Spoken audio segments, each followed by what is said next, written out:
Let's try to see if it's. Oh, okay, 1028. There we go. That's kind of better, huh? I mean, yeah. See, yeah, it needs to go. I only see this chair here. I don't see. Oh, because that's what I need to be. I would need to be here, huh?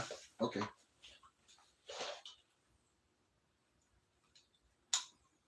Who's the old guy next to you? Okay, that's us. Is that the direction you want? So what is it, about a 3-second delay or something like that?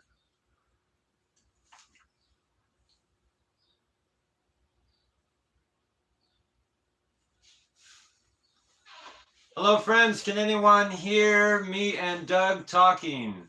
This is a fun live stream with Andrew and Doug. Testing. It goes through my headphones. Remember, I don't have the sound on. There's got to be a way to. There's a way to change that and make it go into my speakers right there. Hi, CJ and Yvonne. Can you hear us? Is our audio okay?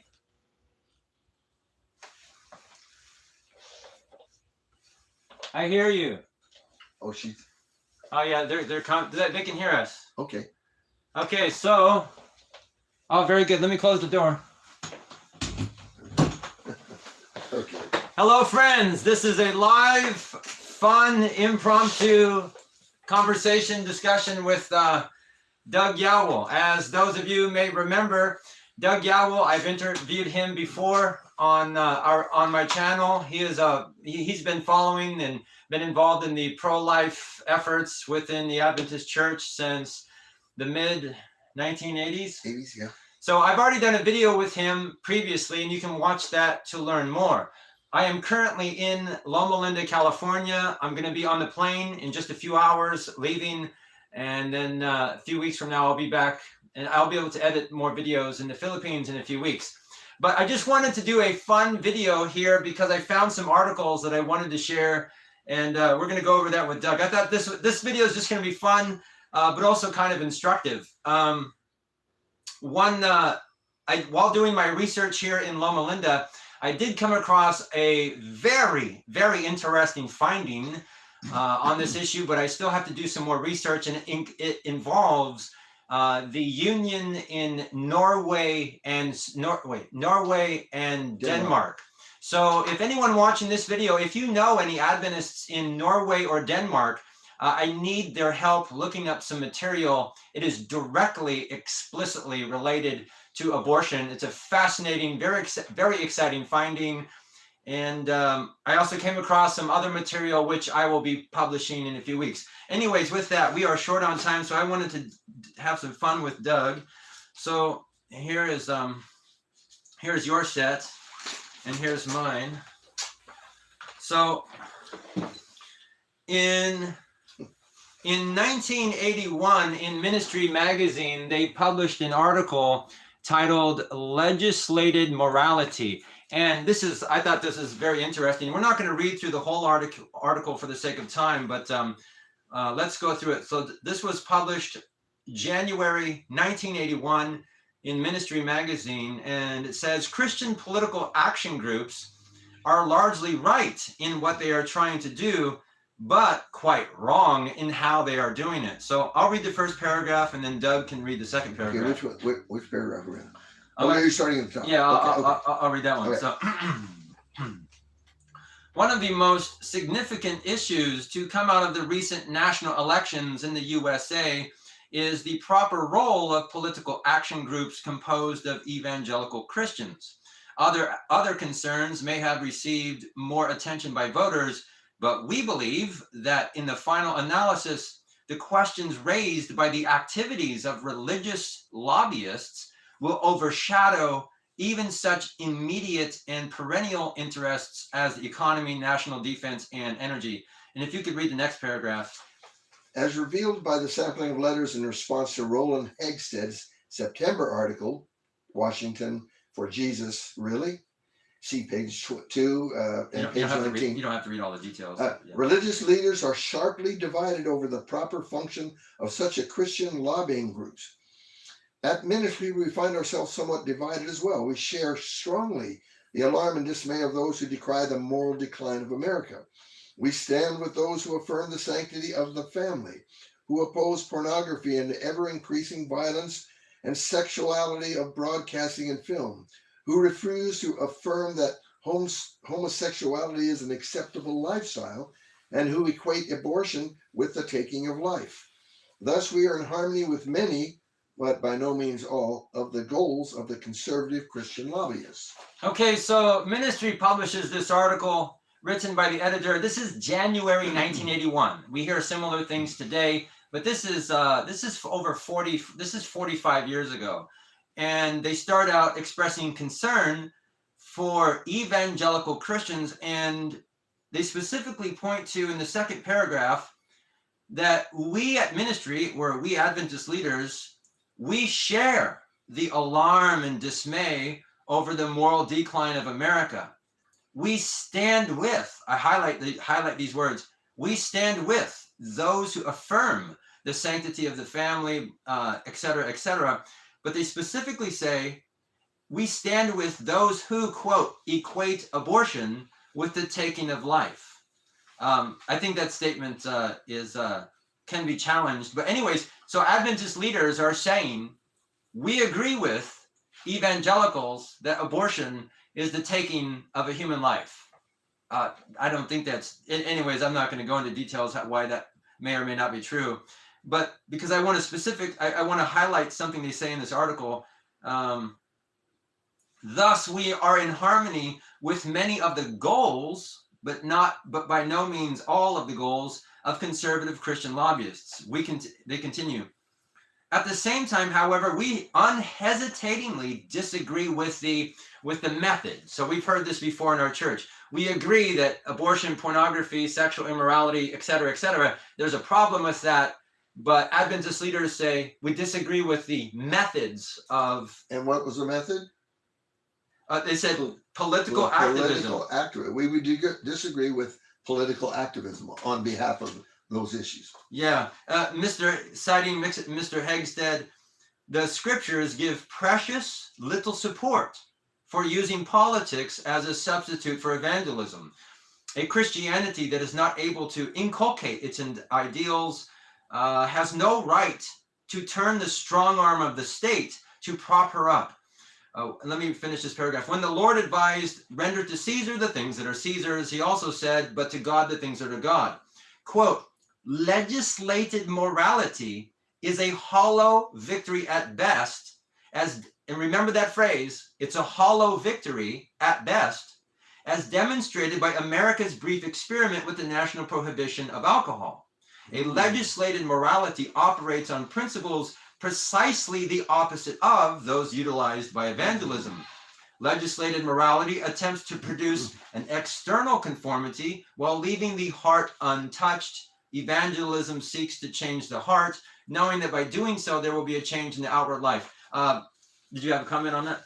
This is the first time I've read that. Yeah. So I've been here 40-something years, and that's the first time I read that.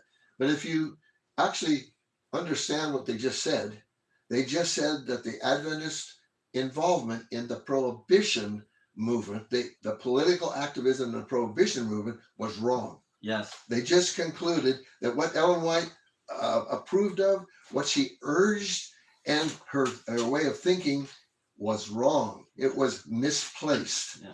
I mean, I didn't say that. We just read it. Furthermore, they do one other problem. They quickly go from legislating and they distort the entire meaning of the whole purpose of law. Notice what it said there. It says, the scriptures give precious little support for using politics as a substitute for evangelism. Yeah. Now there is nothing, and Ellen White has nothing. Just because you can't kill an unborn baby doesn't make you a Christian. Just because you can't drink alcohol is not a form of evangelism. Yeah. It's a form of civil control to keep people civil with each other, so they don't destroy each other, so the dangers of interaction with fallen human beings doesn't destroy their culture before the time. It's not politics, and has never been, in this sense, a form of evangelism. So they twist that, and they switch the definitions, and now if you agree with the proposition, you have to go down that trail. So I wanted to just I wanted to just highlight that when they write this article talking about legislating morality is bad, they specifically cite civil issues. They don't cite prayer in schools. Right. They don't say anything about 10 Commandments. They don't say anything about the Bible. They say nothing about that. They cite pornography, sexual immorality and violence, and homosexuality, and equating abortion with the taking of life. These are, especially in terms of homosexuality, in terms of marriage and attacking the family unit. These are largely civil issues. They make no such distinction. Let me continue. So it says, the September article makes a distinction that we feel is important in this context. The committed Christian has a responsibility to use the vote and other influence he may have as a tool for shaping the moral posture of society. So you have to vote.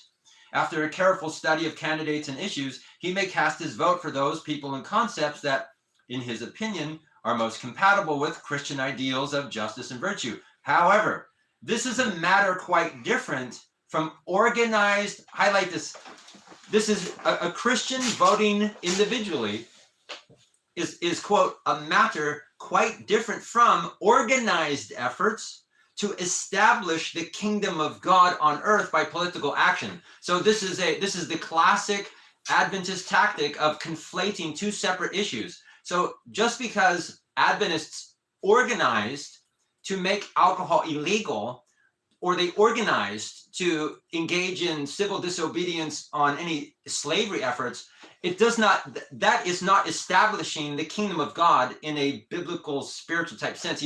They're conflating. This is so typical of what our leaders have done for 40 plus years. Yeah, they're conflating two opposite things to confuse the audience. Okay, let me. I'm not going to read the whole article because there's another point I want to make. So that was January.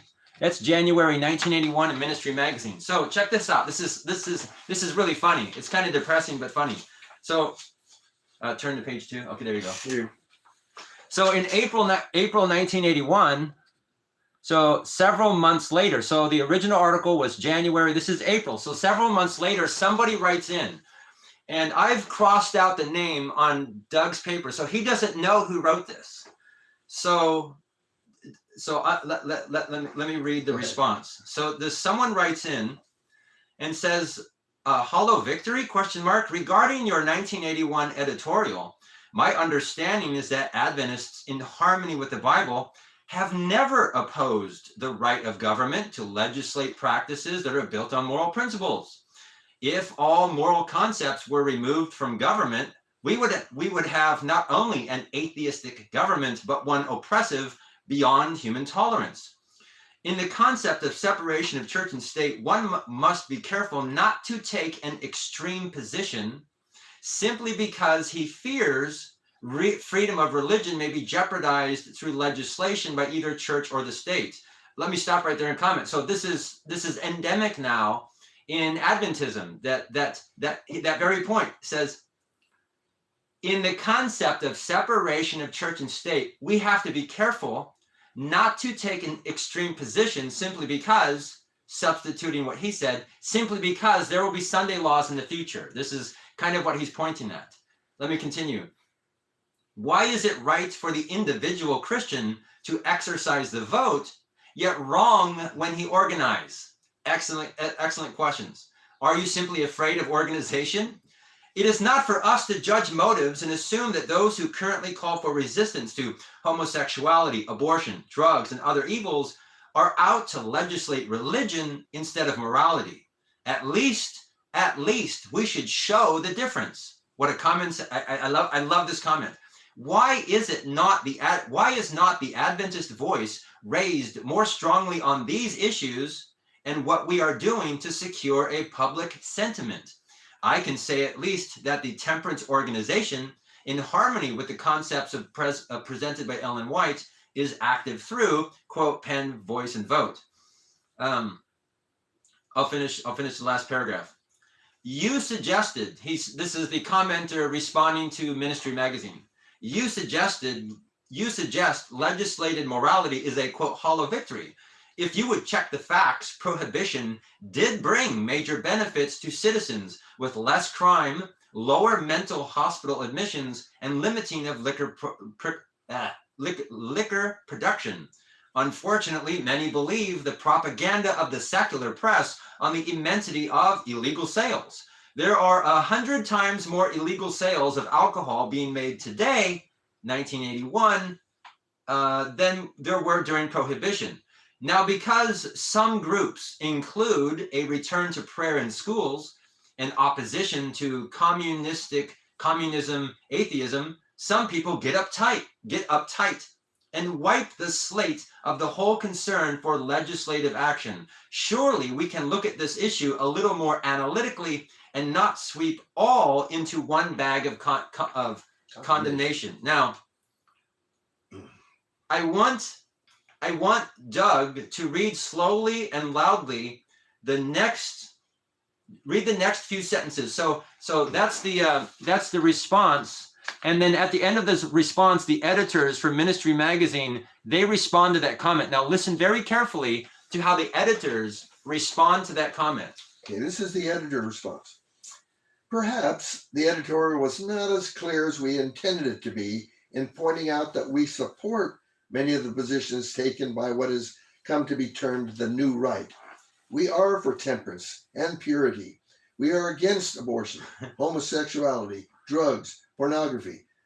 We even believe Christians should use their votes to attempt to secure these goals. Was that one sentence or two? And okay. just keep reading. We believe too that there is the same validity to complain that the religious liberals who are wringing their hands over the new political activity of the religious conservatism do so merely because the shoe is now on the other foot, and that they had no such qualms a few years ago when the liberal churches were heavily involved in politics. Okay, so let me just summarize what he says next. So the editors continue. We are concerned, however, at the overtones present in these evangelical political action groups, overtones of establishing the kingdom of God through politics of making America a, quote, Christian nation. So what is happening in Adventism today, what you hear constantly, this exact same stuff was said back in over 40 years ago. So the danger we see, so Adventist leaders say, the dangers we see is one of confusing the good of society with the will of God and our particular religious beliefs. So to summarize, the Adventist leaders say, we agree, we oppose abortion, we oppose pornography, but we just don't like it when we see other Christians in society organized to do something about it. We prefer that you just do something individually, don't organize. So that's the basic thing. Now, the person who wrote the critical comment is a very interesting name, and we're going to come back to that. So those of you watching this video, just remember that criticism, and I'll tell you who wrote it. I'm going to set this aside. Now we're going to go forward. I'm just looking. I had something connected to that, but we can do that later. Okay. So I want you to turn to the next page. Okay. Page 3. Yeah. So I have a page here with several comments, and these are quotes from a very influential Adventist leader who made statements about abortion in official journals of our church. This is not some Facebook comment. These were published in issues in official journals. This is a very influential Adventist. And I have several quotes. Let me read them. This person says, abortion may be a moral outrage, but I am no more happy to see a church play political hardball to fight it than I am to see an Islamic fundamentalist state use Sharia law to execute a woman guilty of adultery. As I stated, I see the whole movement for legislation to empower religion in politics as subversive to church and state. So the first comment here, he's saying that, he He thinks that abortion may be, in his words, or I believe is, a moral outrage. But again, like the previous ministry editors, he doesn't like it when other Christians are organizing to actually do something, because it is, quote, he said, subversive to church and state. So when other Christians organize to make abortion or pornography illegal, that action is subversive to the Adventist concept of church and state. That's his concept. Again, here's another quote. Quote, while these politically active groups may have come to pose a very real threat to true religious freedom, I recognize that most of their specific concerns are ones I share. Issues of public immorality, abortion, euthanasia, and family breakdown concern me. But I must recognize that the most effective way to counter these is by public witness and a change in spiritual values. So again, the same concept. He says that abortion and pornography and all these things are wrong, but he thinks it's worse for Christians to organize to try to address those issues. I wrote here, more drivel. By the way, that's one of the dumbest statements.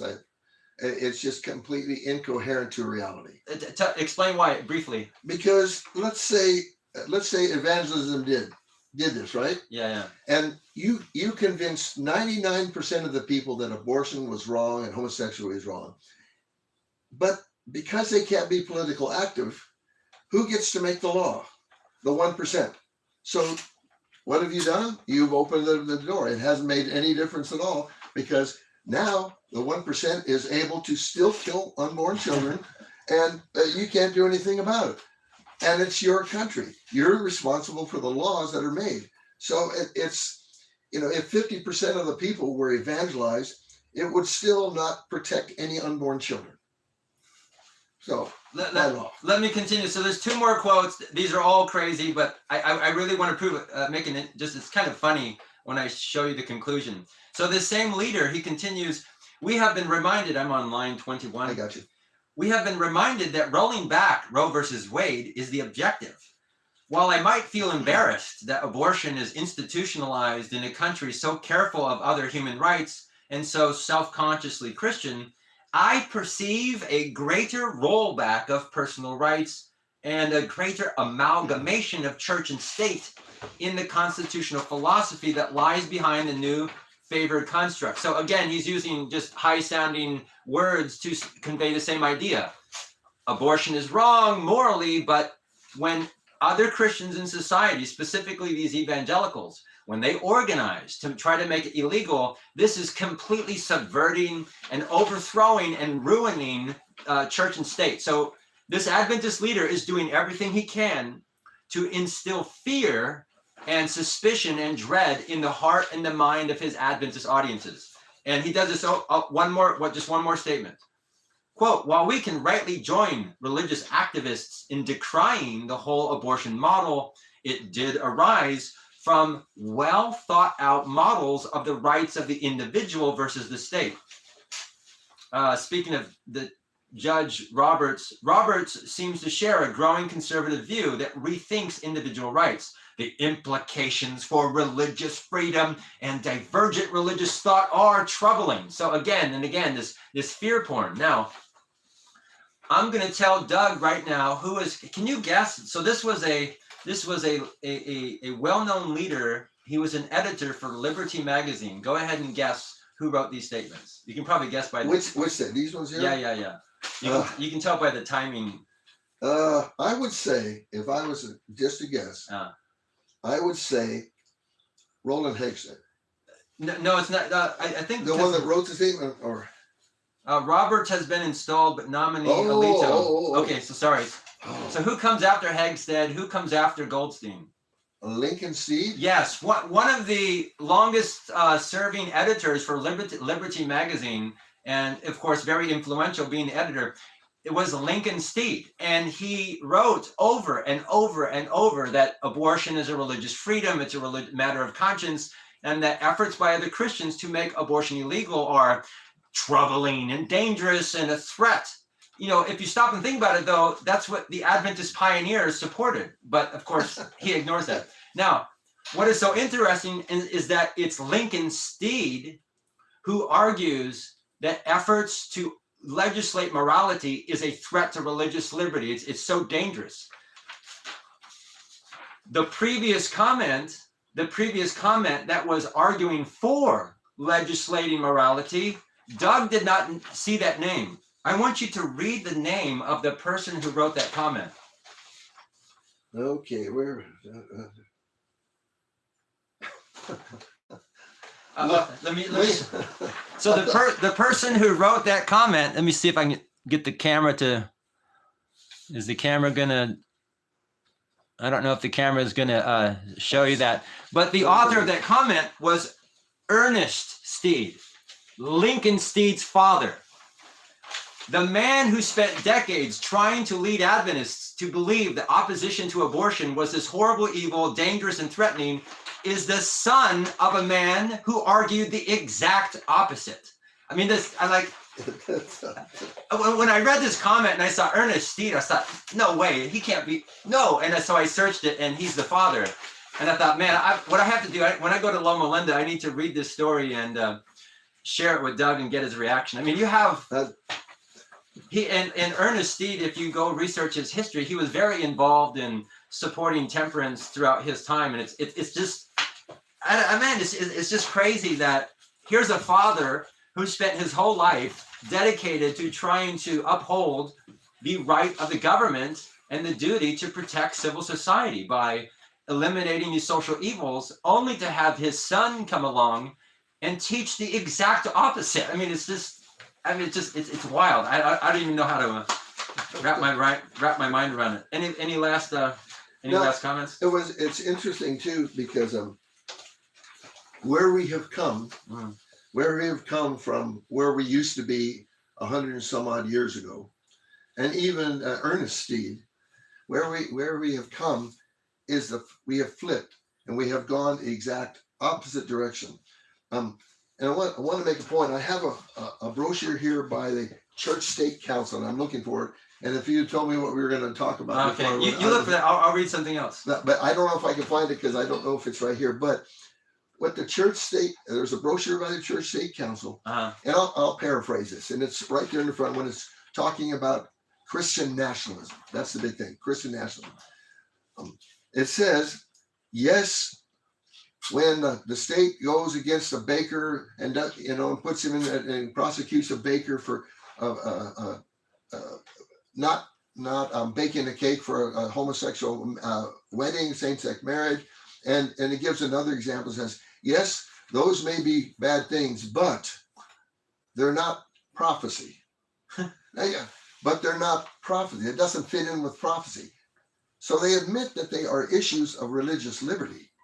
But because they do not see them as issues of prophecy, they will leave the religious liberty. And now, instead of telling us about religious liberty and defending religious liberty, they're trying to predict, they're trying to play prophet and tell us these may be violations of religious liberty, but we're not interested in that. We're interested in prophecy. So everything that's actual violation, we're going to ignore, and we're going to create this prophetic fear of something of this undermining church and state that is going on again, that the people that are getting actually prosecuted and persecuted for are the ones that are fighting. Yeah. So we're going to jump on the side of the people that are prosecuting, that are pushing against religious liberty. We're going to get on their side because we believe that the people on that side are actually subverting. We're doing it for a different reason, but we're doing the same thing. So for those of you who don't know, Ministry Magazine, published by the church, they specifically will send this out not just to Adventist clergy, but to church leaders in many other denominations. So Adventist leadership are trying to influence the views not only of within our own church, but also other denominations. And of course, many other people aren't going to buy this stuff. So in the May 1981, so in the letters to Ministry Magazine dated May 1981, some other denominations respond. This is anyways, okay. Let me just comment on it. So It says, so someone, a Foursquare gospel minister from Maryland, so Foursquare gospel, whatever that is, Yeah. He says, Pentecostal. oh, Pentecostal? Yeah, no. So a Pentecostal, Holy Rollers, actually. Holy Rollers, writes to Adventist leadership and says, down here, Okay. he says, I am sick of you trying to tell others not to be political when your church is full of it. And then anyways, I don't have time for all that comment. Let me go to the next one. So the next one, this is written by a Nazarene minister. He makes an excellent point, so incisive. He said, your understanding of separation of church and state is completely novel and would be repudiated by the founding fathers. You advocate, speaking of Adventists, you Adventists advocate an irrelevant monastic religion, which by its non-involvement in community issues and decisions, which is all that politics is, ends up aiding and abetting the crimes of our day. Indeed, you have no right whatsoever to speak out on the issues if you refuse to participate in them. Perhaps you'll change your mind when someone tries to put up a peep show next to your church. Like the Essenes of old, you've chosen the easy way out in the desert. Jesus, like the prophets before him, chose the marketplace. Now, it looks like that comment really touched a nerve because the editors, again, tried their fancy footwork to address this. And we'll just spend a few minutes going over this, and then I have to go to the airport. So, let's say, any comments? Read the response? No, I mean... let me read the response. This is what we hear, particularly from the conservative Adventists. Yeah. You see, there's the social justice Adventists that completely disagree with this. They believe that you should be involved, and they're actively involved. They actually bring politicians into their churches. They encourage, and the church state council. I wish I had that brochure right now. Yeah, They have created groups to do that and encourage activism, social activism, and even political activism. They're doing it. But conservative Adventists are no. We should stay aloof from that. Yeah. Just preach the gospel, and everything will turn out fine. Yeah. So the editors what did I have? So the editors respond and they say, let me summarize this. If the January editorial gave the impression that ministry believes the church should isolate from society and refuse to speak out, we somehow failed to make the total picture clear. We believe the church has a definite responsibility to take stands on moral issues. Our concerns with the quote Christian right stem from the overtones. Again, notice it's always just that vague, ambiguous language. The overtones that seem to be present in achieving certain political goals, the kingdom of God can be established. Again, Adventists have a wonderful opportunity to speak on the moral issues, but carefully draw that distinction between establishing the kingdom of God, the first 4 commandments, versus the proper legislation of the government to protect the family, the right to life, etc., in the last 6 commandments. The Adventist leadership for decades have had so many wonderful opportunities to, as Ellen White talked about, come alongside these people who share the same concern and be an influence for good. Anyways, let me continue.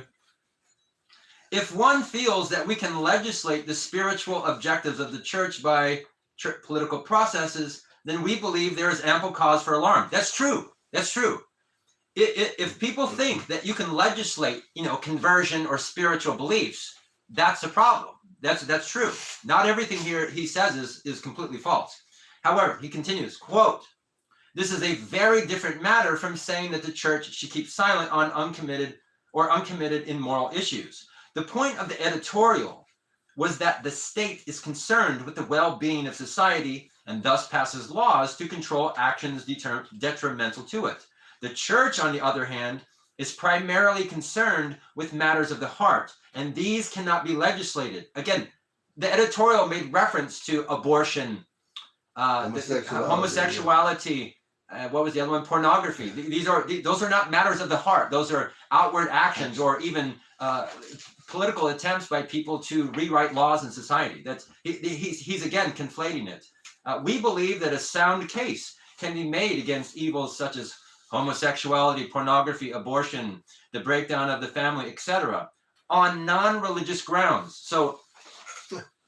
So he says, the Adventist leadership say, as Adventist leaders, we believe a sound case can be made against the evil of abortion on non-religious grounds.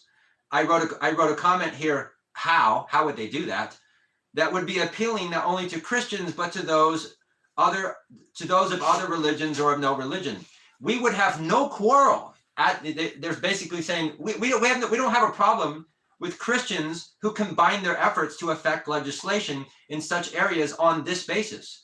But to do so on the basis that it is the will of God, or that we must inculcate the principles of our religion in society by political means, seems to us to be a very dangerous attitude. The problem because, as the editorial tried to point out, whose religious principles shall we legislate? And this before you comment, I'll just finish on this point, that this is something we hear over and over and over again, that the Adventist dilemma. We Adventists, we love to say two things that are completely separate. We love to say this country was founded on Protestant principles. And we also like to say that this country is a melting pot full of, that embraces a secular government and pluralism that does not promote any sectarian beliefs. But the two are a contradiction. Either we have Protestant principles in government, and to abandon those principles would lead to the dreaded mark of the beast or whatever, or we are some sort of vague sectarian melting pot, in which case there has to be laws and someone has to legislate them. Whose framework is going to legislate those laws?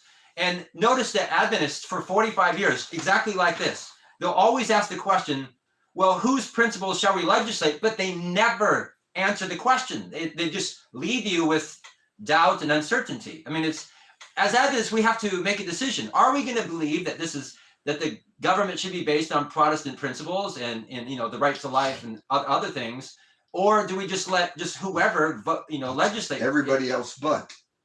Anybody else but. Yeah, I mean the whole premise of these articles is not to attack Hindus, Buddhists, or Jews or anyone else. The whole article is a specific attack on evangelical Christians and possibly Catholics when they join with them, because they're doing things that it's nothing about this makes sense. It's absurd. It's also self-contradictory because they're talking about civil issues that affect people whether they're any religion or not. They also understand that these are part of the last 6 commandments. These are not just random laws that are floating around in the universe that everybody somehow agrees to. These are the idea of which religion? What religion? For instance, abortion. What religion originally passed anti-abortion laws? The Protestants. The Protestants. 19th century. Well, whose morality was the Americans settled with? I mean, it wasn't the Hindus. It wasn't the And it wasn't Catholic. It wasn't the Muslims. It wasn't the Catholics. It wasn't the Hindus. It wasn't it wasn't atheists that settled the New World. It's almost like, well, it's not almost like. If you read it, it's so confusing. It's so contradictory. They say one thing, they say no, he didn't say that, and then they repeat saying what they said they just didn't say. And you wonder why the Adventist mind is so confused and so deadened, because their leaders are saying one thing and they're actually acting out another. The Lord said, "He that is not for me is against me." And when you have a constitutional republic in which you have to vote for people who will represent your moral views, and you can't exercise that because somehow that's imposing your religion on society, you don't have a constitutional republic anymore. And you're complaining about the Sunday law, a potential Sunday law, which, by the way, nobody during this whole era There is no attempt to pass anything. Sunday's not even an issue. Evangelicals don't believe in Sunday. They don't believe in any day, or they believe in every day. Every day, no day, or any day. It doesn't matter. You just can't tell me what I have to do. And these are the people that are undermining and trying to establish a Christian nation. These are the people that are going to be raptured out at any second now, secretly raptured off the earth. They're not even going to be here in 10 years as far as they know. And Israel is going to be left. And everything's going to happen with Israel. But we're saying that they're trying to establish the kingdom of God on earth. It's such a confused and contradictory position that it's put us on. And the result of it has been millions, 65 million counting, unborn babies. That's just our country. That's just our country in the last one. That's just our country. We have, because of our political non-activism, we have supported by our silence the legalized murder of 65 million. We have supported by our silence because we did not oppose it. Same-sex marriage. The entire idea that somebody's trying to create a Christian nation is just made up. There's nobody that's saying we're going to return. We want to make this a Christian. We want to establish the kingdom of God on earth. Nobody has said that, but you just repeat it, and you repeat it long enough, and people will start believing it. Yeah. Anyways, my friends, I have to get going to the airport. I've been in Loma Linda for a few days, and I just wanted to do this little fun exercise, telling the story how the Lincoln Steed, who for years taught Adventists not to be involved in any effort to make abortion illegal, his father, because it's wrong to legislate that type of morality, his father publicly taught the exact same thing. So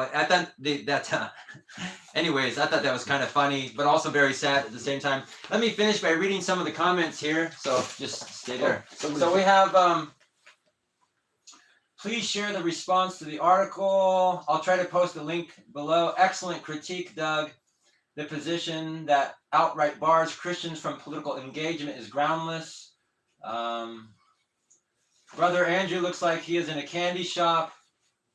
That's right. Yvonne is correct. They can't legislate the conscience, but we must legislate morality. Actions. Yeah. Well said. So, yeah, someone in the comment section said I look like I'm in a candy shop. So you can't see it here with the camera, but this is Doug's office, and he has stacks and stacks of, just drawers full of all sorts of articles from Adventist history over the past 40, 50 years on abortion. This is the Pacific Union Recorder, 1990. And by the way, I interviewed someone here who was featured in this article, and that interview will be published in a few weeks. Pacific Union Recorder, articles about abortion. This is from the update from 1993. Oh, by the way, I did some research in the archives here, and I found some fascinating articles that, should I tell you guys what I found? Keep it a secret. Yeah, okay. You guys are gonna find out in a few weeks. But you gotta look. You gotta watch it. Yeah. Brand new, very, very fresh, very interesting stuff. Here's an article from Joe Cruz. Yeah, this is Joe Amazing Cruz, Facts. who helped found Amazing Facts, December 1993. He gives a really good response. So yeah, I had a lot of fun here, but I have to go. I have to be at the airport here soon, and I need to get a burrito on the way to the airport because I haven't had burritos for a long time. We don't have a lot of burritos in the Philippines. Yeah. Lot. So I've been going through all these archives here and contacting people, and I just got a phone call. Should I say who this is? He left a message while we were doing this video from a VIP. That's all I will say. Hopefully I'll be able to get an interview set up, and you guys will see that interview soon. Anyways, God bless you guys. Have a great Thursday. And if you're somewhere else in the world, you're probably already Friday night. Or Friday morning or Thursday, wherever. My mind is my mind is set in kilometers. It's not miles anymore. My mind is in different time zones. God bless you guys. Thanks for watching. You guys have a great day. Bye-bye. That was amazing. I never saw that before. That was